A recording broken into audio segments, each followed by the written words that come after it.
Well, hey, real estate fans, Alice Lema here, broker John L. Scott in beautiful Southern Oregon with another edition of the weekly podcast. And today we're going to talk about the phenomena of multi-generational families quadrupling in the last 50 years. 50 years is not a long time in society, in culture. 50 years is actually kind of short. And so Pew Research, PEW, great website if you want to go and dive into this deeper, did a study starting from 1971 to 2021, and we have a quadrupling in the number of people who are now living in a multi-generational lifestyle versus, from the 70s. So in 1971, we had 14 million people living the multi-generational lifestyle, about 7%. So as of 2021, we have 59 plus million people living that lifestyle, or about 18%. Now, just a little side note, as of 1940, we had about 25% of the population. Now, in the 40s, 50s, and 60s, it was so common for elders, middle parents, and kids to all live together. And then it kind of fell out of favor, and then it started coming back. And I want to talk about why it's coming back, because it affects our real estate purchases and sales. So interestingly enough, a lot of what's driving the multifamily or multi-generational, whatever you want to call it, groups to live together, financial stresses are a big part. And it's the youngers, oh my gosh, the millennials and the youngers on up even to my age bracket, elders who are not prepared for their retirement, or they were as prepared as they could be, and inflation got the better of them. That's happened many times over the last 50 years.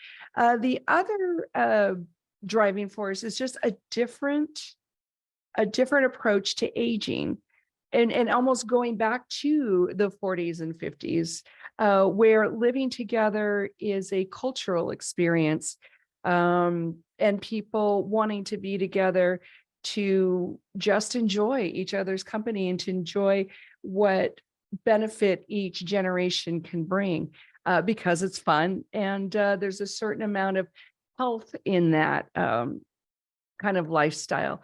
One of the other reasons people are living together is it spreads out the work. You can have more people doing chores, doing maintenance, and doing the daily cooking, cleaning, laundry, that kind of thing. So spreading out the workload among more people is actually our number 3 driving force. Number 4, you can just have a bigger, nicer property. You can have some acreage. You can have a lot more square footage. You could have a pool. You could have an outdoor kitchen, only because you're joining these financial forces, and your buying power is much bigger. So those are the 4 reasons that people are living together, different generations, different number of adults living in a household. Those are the top 4. And depending on the study you look at, you'll see these in a different order, but they're all kind of the same form. That culturally we're swinging back. And as a real estate agent, that is my experience as well.